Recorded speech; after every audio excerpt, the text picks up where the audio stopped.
Hello friends, welcome to our channel civil cracker. देखिए, इसके पहले के वीडियो में हम लोगों ने क्या क्या पढ़ा था। ब्रिटिशकालीन सैन्य व्यवस्था को पढ़े थे, फिर हम लोग पढ़े थे ब्रिटिशकालीन न्याय व्यवस्था को। इसके बाद हम लोगों ने ब्रिटिशकालीन भू राजस्व व्यवस्था को पढ़ा और चौथे नंबर पे हम लोग पढ़े थे ब्रिटिशकालीन आर्थिक नीति को। देखिए, इन चारों चीज़ों को हम लोगों ने एक साथ काफ़ी बेहतर ढंग से पढ़ा था। अब इस वीडियो में हम इसके आगे के टॉपिक को पढ़ेंगे, जो कि है ब्रिटिश की विधायिका नीति। तो देखिए, वीडियो स्टार्ट करने के पहले हम यह समझेंगे कि विधायिका नीति किसे कहते हैं। तो देखिए, जो भी ब्रिटिश की नीतियाँ थी भारत में शासन प्रशासन करने की, मतलब शासन करने की और प्रशासन को सुचारू रूप से चलाने की, इन नीतियों को क्या कहते हैं? ब्रिटिश की विधायिका नीति। अब हम यह समझेंगे कि अच्छा, ये कौन कौन सी नीतियाँ थी। तो देखिए, सबसे पहले तो क्या आया था, 1773 का रेगुलेटिंग एक्ट, फिर 1784 का पिट्स का इंडिया एक्ट, इसके बाद आया था 1793 का एक्ट, फिर आ गया था 1813 का एक्ट, इसके बाद 1833 का एक्ट आ गया था और लास्ट में आया था 1853 का एक्ट। देखिए, इस वीडियो में हम लोग क्या करेंगे कि 1857 यानी कि प्रथम स्वतंत्रता संघर्ष के पहले की चीज़ों को पढ़ेंगे और इस वीडियो में हम लोग सिर्फ 3 को पढ़ेंगे, एक 1773 वाला, 1784 वाला और 1793 वाला। इन तीनों चीज़ों को अच्छे से समझेंगे इस वीडियो में। अब देखिए, एक बार हम थोड़ा सा और भी समझ लेते हैं। सबसे पहले तो हम द्वैध शासन पे आ जाते हैं कि द्वैध शासन में क्या क्या कमियां थी। तो हालांकि देखिए, इन सारी चीज़ों को हम तो पहले भी पढ़ चुके हैं, लेकिन यहाँ पे थोड़ा सा अगर पढ़ लेंगे तो चीज़ों को वहीं से कनेक्ट करते हुए हम लोग चले आएंगे। तो अब देखते हैं कि द्वैध शासन में क्या कमियां थी। तो हमने उसमें क्या पढ़ा था कि उसमें जो भी अधिकारी थे कंपनी के, वे क्या करते थे कि वे अपने निजी व्यापार को बढ़ावा देने लगे थे और जो कंपनी से संबंधित उनके कार्य थे उस पर कम ध्यान देते थे।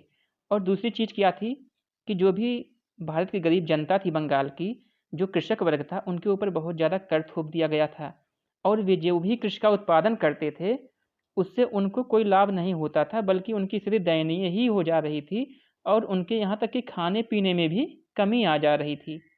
और तीसरी चीज़ हमने यह भी देखा था कि जब कृषक इस चीज़ से परेशान हो गए थे कि मतलब उनके भोजन की भी व्यवस्था नहीं हो पा रही है, तो बहुत से कृषकों ने क्या कर दिया था, उन्होंने खेती करना ही बंद कर दिया था।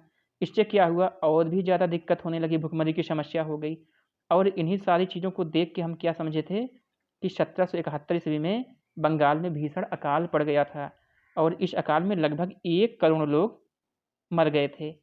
तो देखिए, इन सारी चीज़ों से क्या हुआ, इन सारी चीज़ों से यही हुआ कि कंपनी की स्थिति बहुत ज़्यादा दयनीय हो गई, कंपनी घाटे में चली गई। अब देखिए, जब कंपनी घाटे में चली गई है तो अब इसको उबारने के लिए किस चीज़ की ज़रूरत है? पैसे की ज़रूरत है। और अब इसको पैसे कौन देगा? तो इस पैसे के लिए कहाँ पे जाएगी? ब्रिटिश गवर्नमेंट के पास। देखिए, अगर हम इसको मान लेते हैं क्या है, ईस्ट इंडिया कंपनी, और इसको क्या मानते हैं, ब्रिटिश गवर्नमेंट, तो पैसे के लिए कहाँ पे जाएगी? ब्रिटिश गवर्नमेंट के पास जाएगी। अच्छा, अगर ब्रिटिश गवर्नमेंट पैसे इसको देगी कंपनी को, तो ऐसे तो नहीं दे देगी कि अच्छा लेके जाओ तुम। तो ब्रिटिश गवर्नमेंट ने क्या किया, इसको पैसे दिया, लेकिन इसके ऊपर क्या किया, अपना नियंत्रण स्थापित करना स्टार्ट कर दिया। और वो नियंत्रण कैसे स्थापित करता था? किसी न किसी अधिनियम के माध्यम से, किसी न किसी एक्ट के माध्यम से। तो इस तरह हम लोगों ने देखा था कि रेगुलेटिंग एक्ट की ज़रूरत क्यों पड़ी और द्वैध शासन में क्या कमियां थी। तो अब हम इसमें क्या पढ़ेंगे, रेगुलेटिंग एक्ट को। देखिए, सबसे पहला जो नियंत्रण स्थापित करने का ब्रिटिश गवर्नमेंट ने प्रयास किया था वो क्या था, 1773 का रेगुलेटिंग एक्ट। अच्छा देखिए, कुछ लोग ऐसा भी बोलते हैं कि सर मतलब बहुत ही ज़्यादा टफ है, तो इसको तो रटना पड़ेगा। तो देखिए, इसमें हम बताएंगे कि रटने जैसी कोई चीज़ नहीं है। तो सबसे पहले तो हम यही समझ लेते हैं कि हम देखिए बचपन से पढ़ते चले आए हैं क्या, कि शासन के कितने अंग होते हैं। तो कौन कौन से अंग होते हैं? व्यवस्थापिका होती है, कार्यपालिका होती है, न्यायपालिका होती है। इसको क्या बोलते हैं? इसको बोलते हैं लेजिस्लेचर, इसको बोलते हैं एडमिनिस्ट्रेटर और इसको बोलते हैं जुडिशरी। तो देखिए, अब इन्हीं तीनों चीज़ों को हम क्या करेंगे, 1773 के रेगुलेटिंग एक्ट में सेट कर देंगे। तो देखिए, कैसे सेट करेंगे, तो यहाँ से देखिए हम समझते हैं कि जो कोर्ट ऑफ डायरेक्टर है इसको क्या समझेंगे, व्यवस्थापिका। और यहाँ पे जो बंगाल का गवर्नर जनरल हो जाएगा इसको क्या समझ लेंगे, कार्यपालिका। और बाकी देखिए तीसरा यहाँ पे न्यायपालिका संबंधी प्रावधान तो है ही है। अब देखिए, हम इन सारी चीज़ों को समझते हैं। तो देखिए, कोर्ट ऑफ डायरेक्टर संबंधी क्या प्रावधान किया गया था 1773 के रेगुलेटिंग एक्ट में, मतलब व्यवस्थापिका से संबंधी जो भी प्रावधान किए गए थे उसको हम लोग समझ लेते हैं कि क्या हो गया, इसकी संख्या 24 कर दी गई और इसका कार्यकाल कितने वर्ष का कर दिया गया, 4 वर्ष का कर दिया गया। और इसमें एक प्रावधान यह कर दिया गया कि 25% सदस्य जो हैं वह प्रतिवर्ष रिटायर होंगे। इसका मतलब क्या हो गया कि अगर टोटल संख्या 24 है तो जो 6 सदस्य हैं वह प्रतिवर्ष क्या हो जाएगा, रिटायर हो जाएगा, उनको अवकाश दे दिया जाएगा। अच्छा, एक सबसे और चीज़ है कि इसका क्या नाम है, कोर्ट ऑफ डायरेक्टर्स का क्या कार्य था। तो देखिए, कंपनी के समस्त कार्यों की देखरेख कौन करता है, कोर्ट ऑफ डायरेक्टर्स करेगा। अच्छा, एक चीज़ और देखते हैं कि ये कोर्ट ऑफ डायरेक्टर आखिर है कौन। अगर कोई ये पूछ ले कि कोर्ट ऑफ डायरेक्टर से आप क्या समझते हैं, इसको देखिए निदेशक मंडल भी बोलते हैं। तो देखिए, कंपनी जो थी वो किसी एक व्यक्ति की नहीं थी। इस कंपनी में बहुत सारे लोगों की पूंजी लगी थी, छोटे छोटे छोटे छोटे छोटे बड़े बहुत सारे व्यापारी थे। तो इन्हीं व्यापारियों में से क्या होता था, जो भी कंपनी के शेयर होल्डर थे, इन्हीं से क्या होता था, कोर्ट ऑफ डायरेक्टर का चुनाव किया जाता था। तो देखिए, हम लोगों ने यहाँ तक की चीज़ों को देख लिया है। अब दूसरी चीज़ को क्या देखेंगे कि रेगुलेटिंग एक्ट के तहत और क्या किया गया था कि देखिए, जो बंगाल का प्रशासन था इसमें थोड़ा सा फेरबदल कर दिया गया था। देखिए, पहले क्या होता था, जो भी शासक होते थे उनको प्रशासक कहा जाता था। लेकिन 1773 के रेगुलेटिंग एक्ट से क्या हो गया कि जो बंगाल का प्रशासक होता था उसको क्या कहा जाने लगा, गवर्नर जनरल कहा जाने लगा। अच्छा, अब हम थोड़ा सा गवर्नर जनरल के बारे में समझ लेते हैं कि गवर्नर जनरल का क्या कार्य था। देखिए, जो बंगाल का प्रशासक था इसको गवर्नर जनरल कहा जाने लगा, और ये जो बंगाल का प्रशासक था इसको बम्बई और मद्रास की प्रेसिडेंसियों की कार्यों की देख रेख करने का अधिकार दे दिया गया। देखिए, हमने पहले भी पढ़ा था कि जो ब्रिटिश ईस्ट इंडिया कंपनी है उसकी 3 कोठियाँ थी। कौन कौन सी, बंगाल थी, मद्रास थी और बम्बई थी। तो अब बंगाल का जो प्रशासक इसको क्या कहा जाने लगा, गवर्नर जनरल। अब गवर्नर जनरल क्या करता था, इन दोनों की देख रेख करता था। मतलब क्या, इन दोनों के बड़े भाई की भूमिका अदा करता था कि बड़े भाई की तरह इन दोनों की देख रेख करता था। अब थोड़ा सा हम और समझ लेंगे कि देखिए, जो बंगाल का गवर्नर जनरल था इसके 4 और सदस्य थे, पार्षद थे।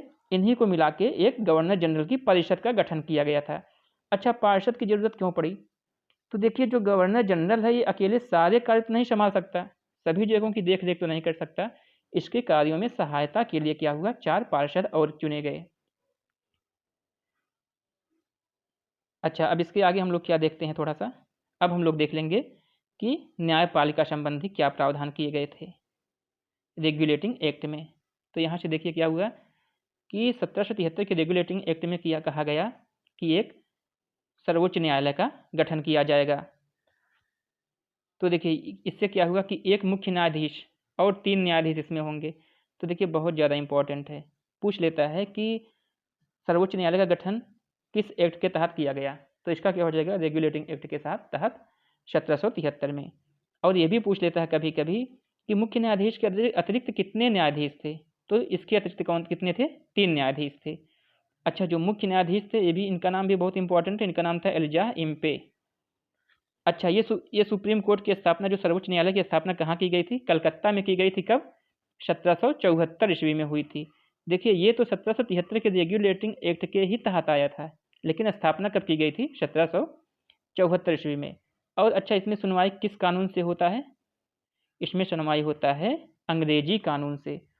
अच्छा देखिए, इसमें एक थोड़ी सी कमी हो गई थी। कमी यह हो गई थी कि इसमें यह डिफाइन नहीं किया गया था कि ये जो सुप्रीम कोर्ट है ये बड़ा है कि गवर्नर जनरल ये बड़ा है।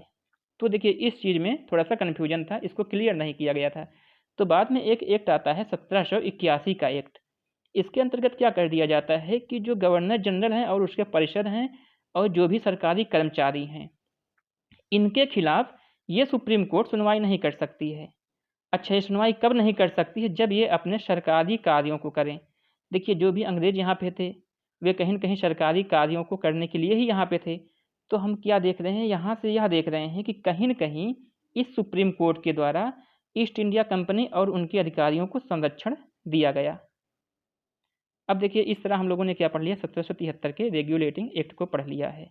अच्छा, इसमें एक चीज़ और भी थी, थोड़ा सा हम इसको भी समझ लेंगे कि ईस्ट इंडिया कंपनी में देखिए बहुत ज़्यादा उसमें द्वैध शासन के समय ईस्ट इंडिया कंपनी में बहुत ही ज़्यादा भ्रष्टाचार हो गया था। तो हो गया था, इसमें एक चीज़ और कर दिया गया कि भ्रष्टाचार निरोधक का प्रावधान किया गया कि व्यापार के लिए ईस्ट इंडिया कंपनी के कर्मचारियों के लिए अब लाइसेंस जारी कर दिया गया था कि अब जिसको भी व्यापार करना है वो बिना लाइसेंस के व्यापार नहीं करेगा।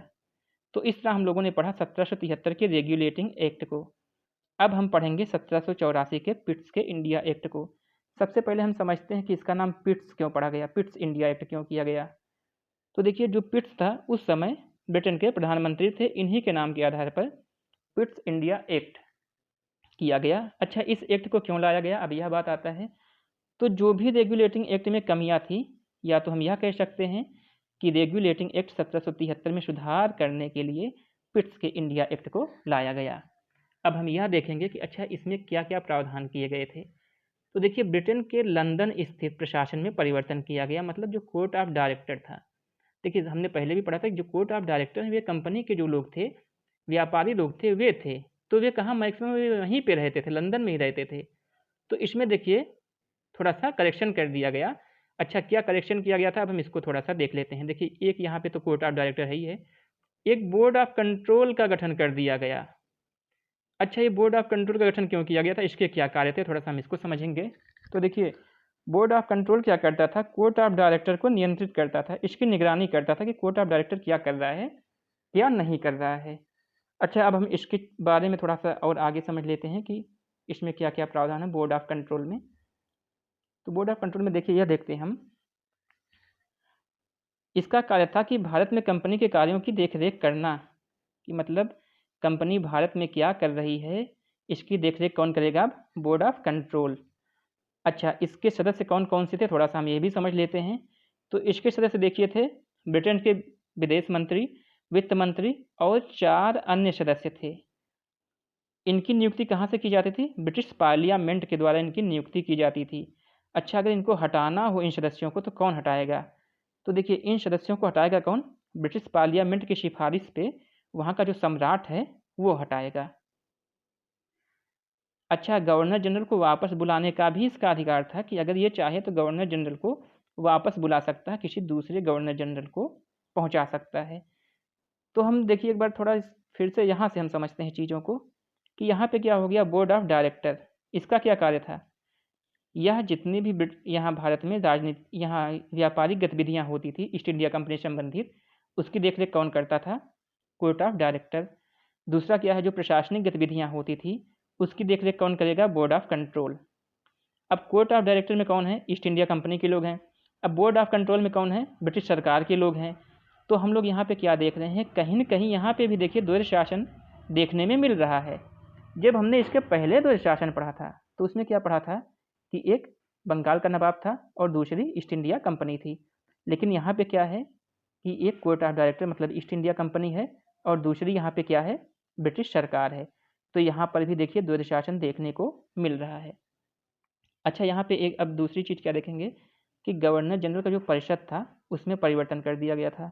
कि अच्छा उसमें क्या परिवर्तन किया गया था, इसके पहले हमने देखा था 1773 के रेगुलेटिंग एक्ट में क्या देखा था कि उसमें सदस्यों की संख्या 4 थी, लेकिन इसमें क्या किया गया, सदस्यों की संख्या घटाकर 3 कर दी गई। और देखिए बम्बई मद्रास प्रेसिडेंसी में ये सब क्या हो गए, बंगाल के गवर्नर जनरल के अधीन हो गए। मतलब जब 1773 के रेगुलेटिंग एक्ट को हमने पढ़ा था तो उसमें देखा था कि बंगाल का जो गवर्नर जनरल है वह बड़े भाई की भूमिका निभाएगा, लेकिन इसमें क्या हो गया, यह बड़े भाई की जगह अब मालिक हो गया है। तो हमने क्या देखा, हमने देखा था कि समस्त प्रभाव सैनिक एवं असैनिक व्यवस्था ब्रिटिश सरकार के नियंत्रण में आ गई थी, क्योंकि कोर्ट ऑफ डायरेक्टर जो थे वे बोर्ड ऑफ कंट्रोल के अंदर आ गए थे। और कोर्ट ऑफ डायरेक्टर व्यापारिक गतिविधियों को देखती थी, बोर्ड ऑफ कंट्रोल यानी कि नियंत्रण परिषद यह प्रशासनिक गतिविधियों को देखती थी। तो हमने देखा था द्वैध शासन हो गया था, और हमने देखा था कहीं न कहीं ब्रिटिश सरकार का ही नियंत्रण काफ़ी ज़्यादा अब धीरे धीरे बढ़ने लगा था। अब देखिए इसके आगे के हम क्या पढ़ेंगे, इसके आगे के टॉपिक में एक और एक्ट हमारा बचा है जिसे बोलते हैं कौन सा, 1793 का चार्टर एक्ट। इसमें क्या क्या चीज़ें हैं इसको थोड़ा सा देख लेंगे कि गवर्नर जनरल एवं गवर्नर को अपने पार्षद के निर्णय को रद्द करने का अधिकार दे दिया गया। हमने देखा था कि जो भी कार्य होने थे गवर्नर जनरल और उसकी परिषद मिलकर करते थे, लेकिन इसमें क्या किया गया इस एक्ट के तहत कि अब गवर्नर जनरल मेन हो गया। अगर उसका पार्षद कुछ ऐसा कह भी रहा है और गवर्नर जनरल को नहीं पसंद है तो उसके निर्णय को गवर्नर जनरल रद्द कर सकता था। और तीसरी चीज़ हम देखेंगे क्या कि बोर्ड ऑफ कंट्रोल के सदस्यों को वेतन भारत से प्राप्त होने वाली आय से दे दिया गया। अब हम थोड़ा सा यह समझेंगे बोर्ड ऑफ कंट्रोल में कौन कौन से थे। देखिए ब्रिटिश के वित्त मंत्री थे, विदेश मंत्री थे, 4 और सदस्य थे। तो अब ब्रिटिश के वित्त मंत्री और विदेश मंत्री को पैसे कहाँ से जा रहे हैं, उनकी वेतन कहाँ से जा रहे हैं, भारत की आय से जा रहे हैं। तो हमने देखा यहाँ पे देखिए कितना बड़ा लोचा है। अब इसके आगे क्या देखेंगे कि कंपनी को अगले 20 वर्षों तक भारत में व्यापार करने का अधिकार दे दिया गया। अच्छा, अब कंपनी को अगले 20 वर्षों तक अधिकार करने का जब दे दिया गया है तो अगला एक्ट कब आएगा? इसी 1793 में 20 आप फिर जोड़ दीजिए, 1813 में आ जाएगा। तो देखिए इस वीडियो में यहीं तक की चीज़ें थी। अब हम लोग एक बार थोड़ा फिर से सब रिवाइज कर लेते हैं। देखिए 1773 का जो रेगुलेटिंग एक्ट था, इसमें क्या क्या चीज़ें की गई थी? बोर्ड ऑफ डायरेक्टर संबंधी प्रावधान किए गए थे। ये क्या हो गया? व्यवस्थापिका संबंधी। कार्यपालिका में क्या हो गया? Governor general. अच्छा, एक चीज़ देखिए हम भूल गए थे अभी तक कि जो ये क्या नाम है, बंगाल का प्रथम गवर्नर जनरल कौन था? वारेन हेस्टिंग्स था। और क्या था इसमें? तीसरा प्रावधान क्या? न्यायपालिका संबंधी प्रावधान किया गया था। तो न्यायपालिका संबंधी प्रावधान में क्या हो गया था? सर्वोच्च न्यायालय का गठन किया गया था। सबसे पहले सर्वोच्च न्यायालय कहाँ स्थापित किया गया था? कलकत्ता में। कब? 1774 ईस्वी में। इसके मुख्य न्यायाधीश कौन थे? एलिजाह इम्पे थे। देखिए इतनी सारी चीज़ों को हम लोग 1773 रेगुलेटिंग एक्ट में समझे थे। फिर 1784 के पिट्स इंडिया एक्ट में हम लोग क्या समझे थे? इससे बोर्ड ऑफ कंट्रोल यानी कि नियंत्रण परिषद का गठन कर दिया गया था। अच्छा, नियंत्रण परिषद के क्या कार्य थे? कोर्ट ऑफ डायरेक्टर यानी कि निदेशक मंडल पर निगरानी करना इसका कार्य था। कोर्ट ऑफ डायरेक्टर्स क्या करता था? इसको हमने पढ़ा था कि जो भी व्यापारिक गतिविधियां हैं उनकी देखरेख करता था। बोर्ड ऑफ कंट्रोल क्या करता था? ये जो है प्रशासनिक गतिविधियों की देखरेख करता था। इस तरह हमने देखा था कि क्या द्वैध शासन फिर से दिखाई दे रहा है कहीं न कहीं। अच्छा, बोर्ड ऑफ कंट्रोल जो था इसमें सदस्य कौन-कौन से थे? इसमें हमने पढ़ा था 6 सदस्य थे। एक ब्रिटेन का विदेश मंत्री, दूसरा कौन था? ब्रिटेन का वित्त मंत्री, और 4 और सदस्य, 6 सदस्य होते थे। तो इस तरह देखा था हमने कि इन सारी चीज़ों को पढ़ा था। तो देखिए इस वीडियो में इतना ही हम लोग पढ़ेंगे। बाकी अगर ये वीडियो आपको अच्छा लगा है तो वीडियो को लाइक ज़रूर करें, और इस चैनल को अगर अभी आप नए हैं तो चैनल को सब्सक्राइब ज़रूर कर लें तथा वीडियो को ज़्यादा से ज़्यादा शेयर करें। देखिए आगे के टॉपिक को हम लोग नेक्स्ट वीडियो में पढ़ेंगे। Thank you. Thank you.